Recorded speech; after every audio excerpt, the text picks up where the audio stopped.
Almost 2 billion tonnes of iron ore is used by the world every year to build the cities we live in. Half of it comes from the Pilbara in Western Australia.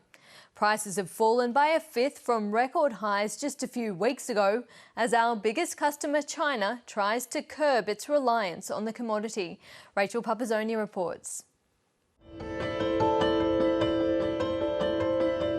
This is the largest open-cut iron ore mine in the world. BHP has been digging out Australia's most lucrative commodity from Mount Whaleback in the Pilbara since 1968, and it's never been more valuable than now. We've seen record prices, but we've also seen right across the resources sector that the expectation is in this year, in the midst of a world pandemic, we'll break all records for exports. That record price was nudging $240 a tonne about a fortnight ago. Nice timing for BHP, as it's just opened its newest mine, South Flank, 140 kilometres from here. Further up the Great Northern Highway is the biggest producer of Pilbara iron ore, Rio Tinto. Despite the destruction of the Juukan Gorge caves a year ago, it's on track to export as much as 340 million tonnes this year.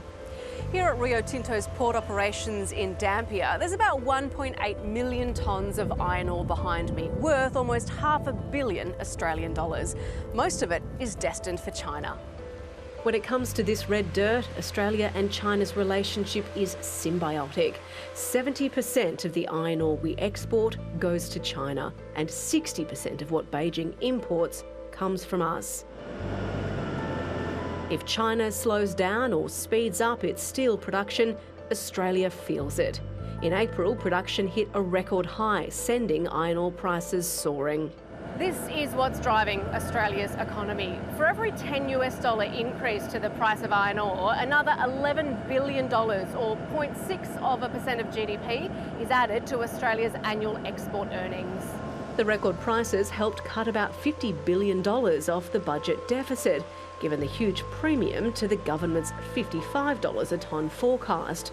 While prices are volatile, the big players say they're in for the long haul. Our focus really is on making sure that we build the strongest business that we can that's sustainable, regardless of the cycle or commodity prices at any given time. Since the peak just 2 weeks ago, prices have slid about 20%. What we've seen in terms of volatility just gives an idea of how quickly these prices can move. But there's concern Australia's global iron ore dominance won't last forever. The world's second biggest producer, Brazil, will eventually return to levels seen before the 2019 Samarco dam collapse and the pandemic crippled its industry. And China's making it clear it wants to curb its reliance on Australia by increasing its own production and using recycled steel.